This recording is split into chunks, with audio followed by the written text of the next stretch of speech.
Today, I want to evolve the community feedback series that I have here on the channel and turn it into the question and answer series that I've been doing over on my Blue Protocol channel. And if you guys are interested in that game, it's also being published by Amazon. Should be pretty interesting in terms of it, action RPG and more. So check out Ginger Blue Gaming if you guys are interested in that. But I want to have this series here as well because I had so much fun doing the Blue Protocol weekly community Q&A, and that's what this series is going to be here as well. And you're welcome to ask any and all questions. And this isn't necessarily going to always be New World, but if you ask them here, they might show up in future videos just like this one. So guys, if you feel like these videos earn it, you know what to do. I don't know. Do your thing. Hello, everyone, and welcome to the channel. My name is Brian, by the way. If you're new around here, if you're a returning subscriber, welcome back, you magnificent, sexy beast. And that's what you get for subscribing, by the way. Free compliments at the start of these videos. And let's jump right into your comments because there's a lot that we want to talk about here today. Candy's channel asks, why are you using Geforce now to stream New World instead of using Steam Link on the G Cloud? Traditionally, I personally keep my computer that I play New World on that from the gaming perspective off. Whenever I'm not in the office and working on it, I usually just kind of have it shut itself down, or I shut it down whenever it's not doing something for me. And that's usually kind of why, because then it's not active. It's not able to stream. I've tried to actually stream to it a couple times, and I actually have more connectivity issues in the house to my own local equipment than I do to say something like Shadow PC or GeForce Now. So at its core, if Steam Link works good for you and it works good on the G Cloud, go for it. I'm gonna have to test it out again. I don't think I actually personally did test out the Steam Link. I have tested it out before, and maybe it's time for me to check it out again. But GeForce, the G Cloud and GeForce Now have been phenomenal for me. I absolutely love it. And then once New World does get official controller support baked into the game, I think it's only going to make it easier for me to play New World in more locations. And hopefully we'll see console and stuff like that show up in the future, but we'll have to wait and see about that in the future. Now, Shun Baham says, I am planning to buy New World, but stuck while choosing editions, Standard, Deluxe, or Azoth. What are the differences? Are there any extra content like area or quests in the Deluxe and Azoth? If so, then which edition has all the content? And the best news is the $40 edition has all the content. The Deluxe and the Azoth just come with some different cosmetics that if you want to jump into those, you can. You can go look and see exactly what the editions have, and if Jack is epic and amazing, which he already is, but if he goes above and beyond, and I remember to give him this note, maybe he's going to highlight the Azoth edition like on screen from what they've shown off on the website.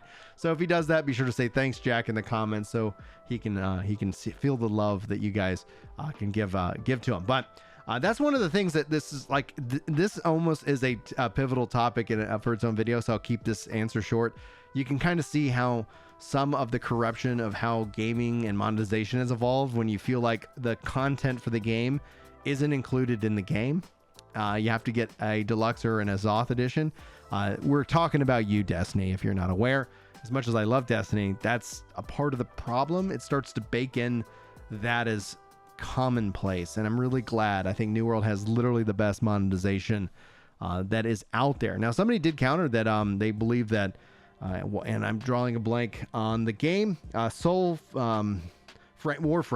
Soulframe is the MMO that's coming up, but Warframe, they said that has better monetization. I don't know personally firsthand, but with player trading and things like that would be their counter argument to that, and I thought that was a really good counter. Now, RR says, and RR had a massively long post. I've only taken a second of it, so I thought this was a really cool thing. Let's go ahead and talk about it. All New World has going for it is that it has action combat. Guild Wars 2 will always be better. I played Guild Wars 2 after 800 hours in New World. New World is based on a foundation that is very insecure and absolutely vulnerable to bugs and hacks. And the only way to fix that, new base game and frame for the game.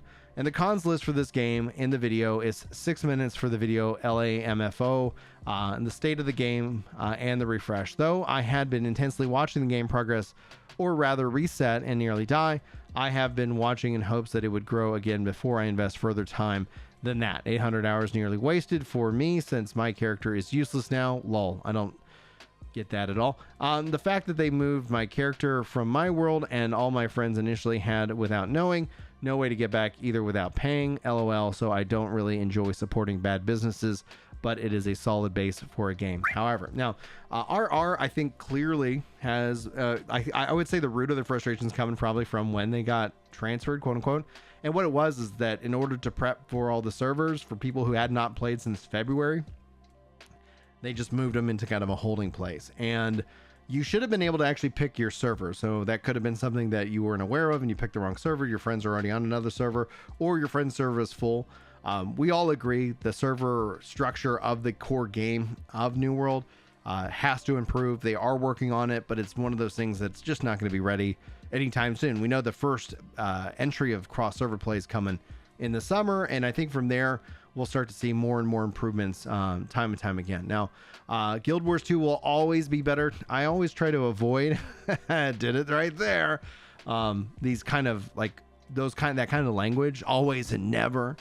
Guild Wars 2 has over 10 years of experience already ahead of it. And one of the things about New World, which is really impressive in my mind, is how it evolved and it found its fun, but it never started off with the original intention to be in an MMO. And I think that's one of the things that has hurt it initially out of the gate, but that doesn't mean it's going to hurt it forever, because like it does have that hook. The fact that people are willing to return and play, the fact that you put 800 hours into it says that it is. Now, I don't think that their 800 hours is wasted by any stretch of the imagination.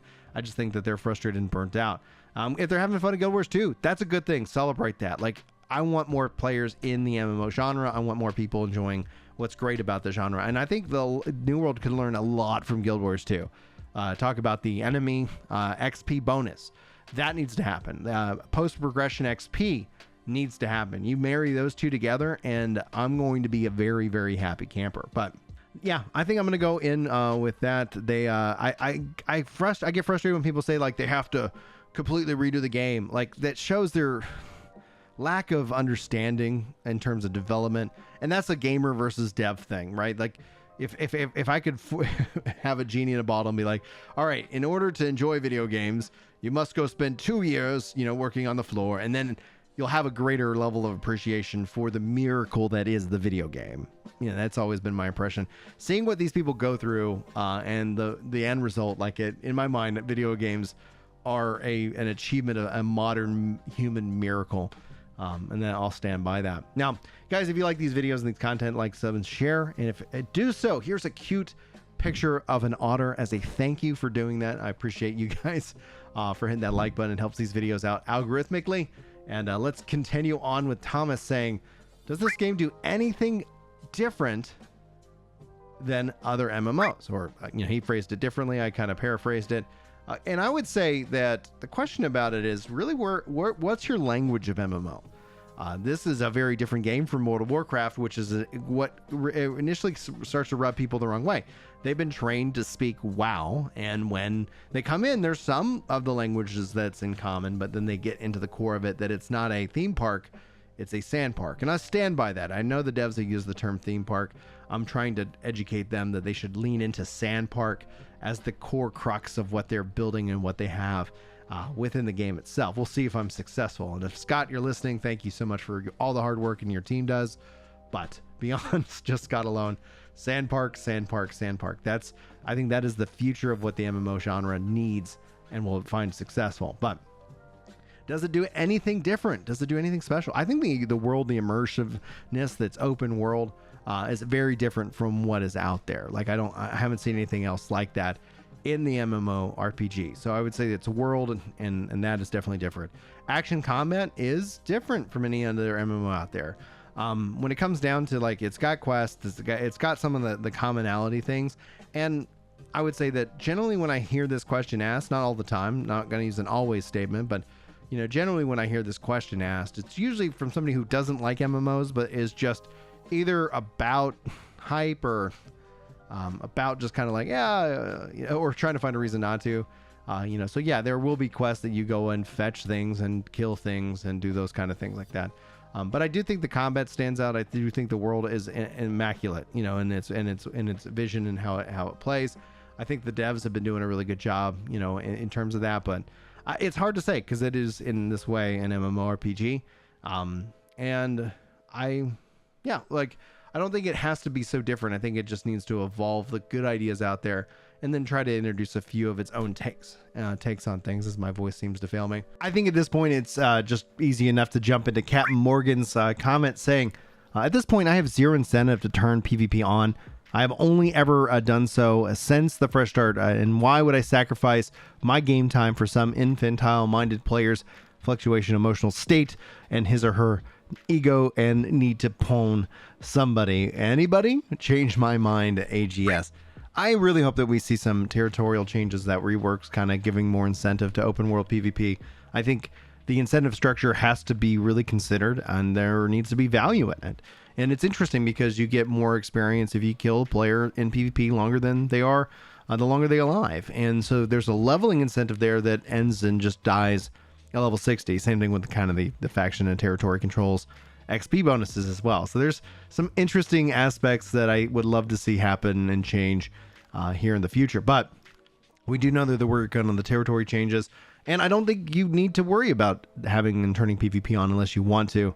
And hopefully we'll see that incentive structure continue to improve so that it's not just about getting pwned, but it's about the risks, the rewards, the excitement, the danger, and yeah, having it on being of value to you as a player. So we'll have to wait and see what happens with that in the future, and we'll continue on. Now, Andrews says, what controller do you recommend that you buy? And I say, I like my Xbox Elite Series 2 controller. I do have a PS5 controller as well. I like that controller very much so. And that's the Elite Series 2 is what I use pretty much for 98% of all my gaming, and I really enjoy that controller. So I recommend, if you're looking for a really good controller, that's a good one. I've heard other good ones as well. If anybody's got great controllers that they like, you can always sound off in the comments. Let them know. Let me know, and maybe I'll be able to try and acquire them and flesh out my controller collection. And who knows, maybe one day we'll do a tier list of all the controllers that are out there. Now, Kalek says, does AGS bring back limited items from the cash shop? I just saw that the Egyptian themed campsite skin, and it's no longer in the store, but I want it. And they do from time to time. In fact, actually, with the 1 year recent event, they brought in a bunch of bundles that included some of these older items. So items do come in and go. It does feel like they have quite a lot, and they're always adding in more.